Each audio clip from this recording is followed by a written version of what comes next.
Başlıyor buram malzemeler.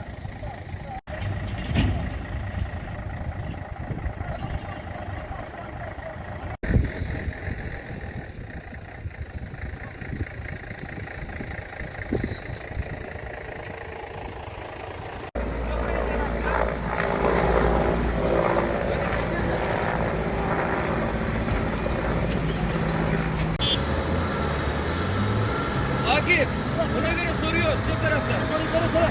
Buradan.